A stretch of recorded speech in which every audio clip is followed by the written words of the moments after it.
Hello everyone. Next topic के बारे में डिस्कस करते हैं एनएमआर में। ये बहुत ही इम्पोर्टेंट टॉपिक है। इससे आपको जो रेजोनेंस का फिनोमिना होता है एनएमआर में वो क्लियर हो जाएगा। मैंने आपको बताया था कि क्या होता है। तो जब भी एक न्यूक्लियस जिसका मैग्नेटिक मोमेंटम होता है उसको मैग्नेटिक फील्ड में रखते हैं तो वो क्या होता है, मैग्नेटिक फील्ड की डायरेक्शन में अलाइन हो जाता है ना। जैसे this is north pole, this is south pole, और ये क्या होगा आपके न्यूक्लियस का north pole and south pole. यहाँ पे इसकी एनर्जी क्या है, लो है। और उसके बाद जब इस पर अपन रेडिएशन डालते हैं तो ये रेडिएशन को एब्जॉर्ब करता है और क्या कर जाता है, फ्लिप कर जाता है। ठीक है, अपनी जो डायरेक्शन है, अपनी ओरिएंटेशन को क्या करता है, चेंज करता है। ये अपन ने बेसिक सी बात समझी थी। अब यहाँ पर अपन ये बात समझने वाले हैं कि ये ऐसा क्यों करता है ना। ये क्यों एनर्जी को एब्जॉर्ब करता है और क्यों फ्लिप हो जाता है, इस बात को अपन यहाँ पर समझने वाले हैं। ठीक है, जिसको मैंने उस टाइम उसको क्या कहा था कि ये रेजोनेंस होता है। ये जो मैंने आपको फिनोमिना बताया था कि ये जो फ्लिप हो जाता है उसको अपन क्या बोल रहे हैं कि ये रेजोनेंस हो रहा है, इसलिए इसको बोलते हैं एनएमआर, है ना, न्यूक्लियर मैग्नेटिक रेजोनेंस स्पेक्ट्रोस्कोपी। कि न्यूक्लियस है, न्यूक्लियस क्या करता है, मैग्नेटिक फील्ड की प्रेजेंस में रेजोनेंस शो करता है। तो आज ये बात अपन क्लियर करेंगे कि रेजोनेंस क्यों होता है। देखो, तो यहाँ पर अपन बात कर रहे थे कि अपन ने सिंपल सी वे में समझा था कि इस प्रकार की घटना होती है यहाँ पर। बट यहाँ पर जब अपन न्यूक्लियस को एक्सटर्नल मैग्नेटिक फील्ड में रखते हैं और उसके बाद जब वो स्पिन करता है तो उसका स्पिन इतना सिंपल नहीं होता जितना अपन समझते हैं। जैसे मैंने यहाँ पर ये स्पिन किया बनाया है, ठीक है, तो मैं क्या कह रहा हूँ कि भाई ये इस तरह से स्पिन करेगा, है ना। तो इसका मतलब ये है कि मैं ये कहना चाह रहा हूँ कि भाई ये स्ट्रेट ऐसे रहेगा और ऐसे स्पिन करेगा, पर रियलिटी में ऐसा होता नहीं है। यहाँ पर क्या होता है कि ये जो आपका न्यूक्लियस है ये आपके न्यूक्लियर प्रिसीजन या गायरेशन इफेक्ट शो करता है। तो आज का अपना टॉपिक क्या है, न्यूक्लियर प्रिसीजन, या इसको आप कह सकते हो गायरेशन इफेक्ट, है ना। तो वो गायरेशन इफेक्ट का क्या मतलब है उसके बारे में अपन समझ लें। तो यहाँ पर जो न्यूक्लियस का स्पिन है वो बहुत सिंपल नहीं होता। मतलब ऐसा नहीं कोई स्ट्रेट है तो स्ट्रेट लाइन में बस स्पिन कर रहा है सीधा, ऐसा नहीं होता है। यहाँ पर किस तरह से इसका स्पिन होता है, तो जैसे ही मैग्नेटिक फील्ड में रखते हैं तो ये अपनी एक्सिस पे तो स्पिन कर रहा है क्लॉकवाइज एंटी क्लॉकवाइज, बट ये क्या होता है कुछ इस तरह से स्पिन करता है, स्पिन करता जाता है इस तरह से। जैसे ये मेरा हाथ है ना, आप अगर इसको न्यूक्लियस समझो तो ये अपन समझते हैं कि नॉर्मल ऐसे स्पिन कर रहा होगा, बट ये कैसे स्पिन करता है, ये ऐसे स्पिन करता है ना, ये ऐसे घूमता जाता है ऐसे। आप यहाँ पे देख सकते हो, देखो जिसमें इसका एक एग्जांपल मैं आपको बताता हूँ। जैसे अपन एक जो अपना लट्टू होता है गोल, है ना, जो लट्टू होता है या फिर अपन जो बेबलेट बोलते हैं, कार्टून वगैरह आपने देखा हो, तो ये जो लट्टू होता है इसको अपन इनिशियली जो घुमाते हैं तो इसकी स्पीड जब ज़्यादा होती है ना, इसकी रोटेशनल स्पीड वेलोसिटी जब ज़्यादा होती है तो ये बिल्कुल सीधा स्ट्रेट ऐसे करके स्पिन करता है ना। आप अगर इसका एक्सिस जो है रोटेशनल एक्सिस, उसका पॉइंट भी आप इजीली इसको देख सकते हो। बट जब जैसे जैसे अपन देखते हैं कि थोड़ी देर बाद क्या होने लगता है कि जो लट्टू है आपके वो अपनी एक्सिस पे तो स्पिन करता है पर साथ साथ में ऐसे गोल गोल करता है ना, ऊपर की तरफ एक सर्कल बनाता है। वो कुछ इस तरह से आपको स्पिन करता हुआ, मतलब एक तरह से लुढ़कता हुआ स्पिन करता है ना, कुछ इस तरह से। आप समझ गए होंगे इस बात को। तो यहाँ पर ये जो इफेक्ट शो हो रहा है, ये इस तरह से जो स्पिन कर रहा है, इस तरह से जो रोटेट कर रहा है, ऊपर एक सर्कल का जो फॉर्मेशन हो रहा है, इस सर्कल के फॉर्मेशन को अपन क्या बोलते हैं, गायरेशन इफेक्ट, है ना। तो इसको क्या बोला जाता है कि ये क्या है, गायरेशन इफेक्ट। ये गायरेशन इफेक्ट आपके कोई भी पार्टिकल हो गया या कोई भी आपके पास जो भी सब्सटेंस हो गया जो रोटेट करता है अपनी एक्सिस पर, वो गायरेशन इफेक्ट शो कर सकता है। ठीक है, अब इसके पीछे ये गायरेशन इफेक्ट क्यों शो करता है, क्या इसका रीज़न है, इसकी लंबी चौड़ी कहानी है जो फिजिक्स में पढ़ते हैं, है ना। यहाँ पे अभी उसका ज़्यादा मतलब होता नहीं है। तो अब ये सिंपल सा पॉइंट है, इसको अपन क्या बोलते हैं, गायरेशन इफेक्ट बोलते हैं। उसी तरह से मैंने ये लट्टू का जो एग्जाम्पल लिया उसी को मैं इस पर अप्लाई कर रहा हूँ, न्यूक्लियस पर। ये न्यूक्लियस है ना, और ये न्यूक्लियस का एक्सिस है रोटेशनल एक्सिस, इस पर क्या करेगा, न्यूक्लियस रोटेट करेगा। मान लो कि ये इस तरह से रोटेट कर रहा है, ठीक। बट अब यहाँ पे मैंने देखो ये तो एक रोटेशन बनाया मैंने, तो ये एक सेकंड इसका ये बना दिया कि क्या कर रहा है भाई, इसकी मेन एक्सिस तो ये थी रोटेशनल एक्सिस, पर अब ये क्या कर रहा है, गायरेशन इफेक्ट शो कर रहा है, तो वो इस तरह से रोटेट कर रहा है ना। तो देखो मैंने यहाँ पर, अब जब ये गायरेशन इफेक्ट शो करेगा तो इसकी रोटेशनल एक्सिस बार बार क्या होती रहेगी, चेंज होती है। जब वो स्ट्रेट होगा तो इसकी रोटेशन एक्सिस ऐसी होगी, जब वो इस डायरेक्शन में हो जाएगा तो इसकी रोटेशन एक्सिस ये हो जाएगी, जब थोड़ा इधर की तरफ झुकेगा तो रोटेशन एक्सिस इधर हो जाएगी। और इस रोटेशन एक्सिस के जो पॉइंट है इनको जब अपन आपस में मिलाएंगे तो एक सर्कल का फॉर्मेशन होगा, है ना। इसी को अपन बोलते हैं गायरेशन इफेक्ट, या फिर न्यूक्लियर प्रिसीजन। न्यूक्लियर के केस में अपन इसको क्या बोलते हैं, न्यूक्लियर प्रिसीजन।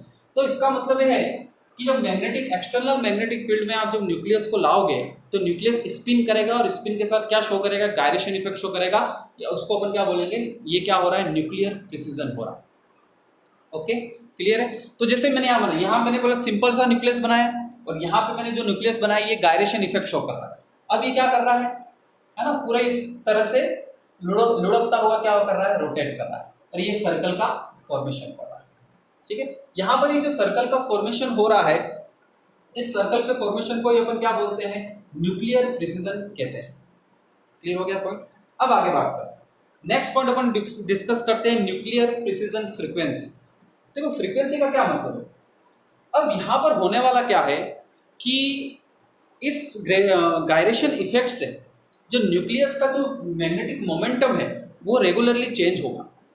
कैसे चेंज होगा, देखो मैग्नेटिक मोमेंटम एक वेक्टर क्वांटिटी होती है ना, मतलब मैग्नेटिक मोमेंटम उसके मैग्नीट्यूड पे तो डिपेंड करता है, बट साथ साथ में वो डिपेंड करता है किस पर,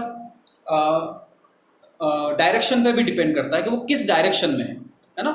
तो यहाँ पर क्या होने वाला है, तो न्यूक्लियस स्पिन तो कर रहा है, तो इसका जो मैग्नेटिक मोमेंटम का जो मैग्नीट्यूड होगा वो तो सेम रहेगा, वो चेंज नहीं होगा।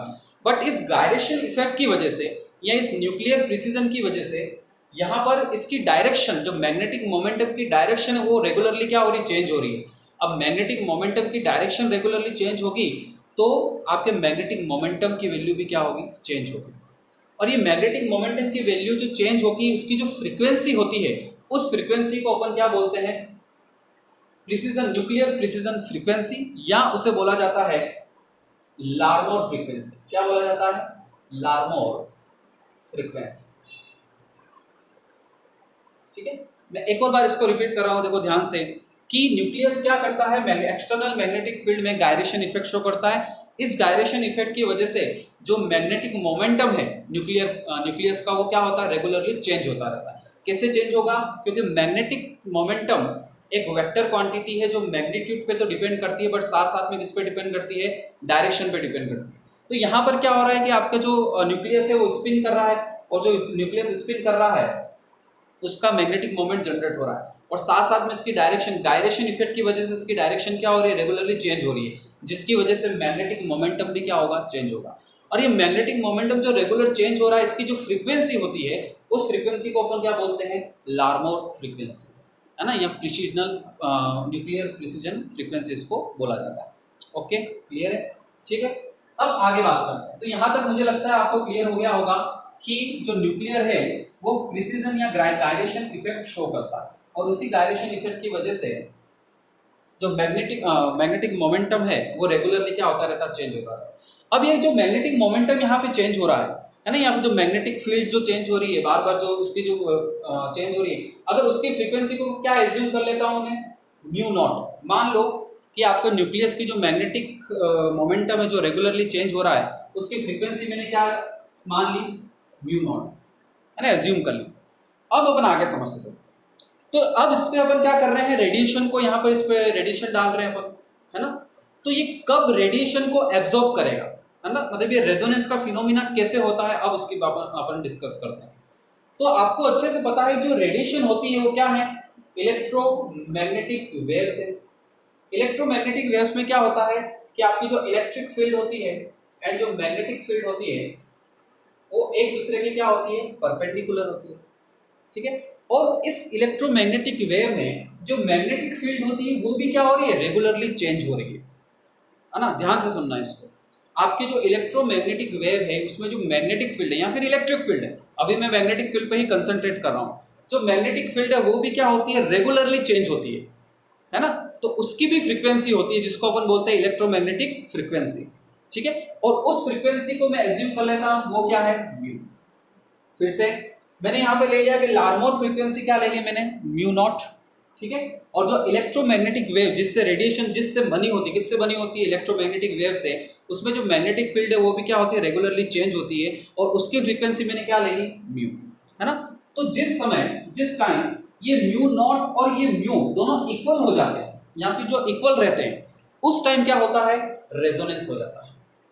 उस टाइम क्या होता है, रेजोनेंस हो जाता है। रेजोनेंस मतलब क्या है, दोनों के बीच में बैलेंस हो गया, है ना। The change frequency of magnetic field and frequency Larmor frequency, ये दोनों ही क्या होता है, जब इक्वल हो जाते हैं इनके बीच में क्या होता है, बैलेंस हो जाता है, रेजोनेंस हो जाता है। और उस रेजोनेंस से आपके क्या करता है, ये न्यूक्लियस उस रेडिएशन को एब्जॉर्ब कर लेता है। ये नेचर का रूल है कि जब भी दो फ्रीक्वेंसी मैच हो जाती है ना, तब क्या होता है, एब्जॉर्प्शन हो जाता है।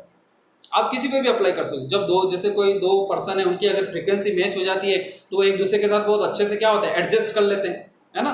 उसी तरह से जब मैग्नेटिक फील्ड की जो फ्रीक्वेंसी है इलेक्ट्रोमैग्नेटिक वेव्स में और लार्मर फ्रीक्वेंसी जब इक्वल हो जाती है या जब इक्वल आती हैं, तब क्या होता है, एब्जॉर्प्शन हो जाता है। और इसी फिनोमिना को अपन क्या बोलते हैं, रेजोनेंस बोलते हैं। और जैसे ही एब्जॉर्प्शन होता है, एनर्जी इंक्रीज होती है और आपका जो न्यूक्लियस है वो क्या कर जाता है, फ्लिप करता है।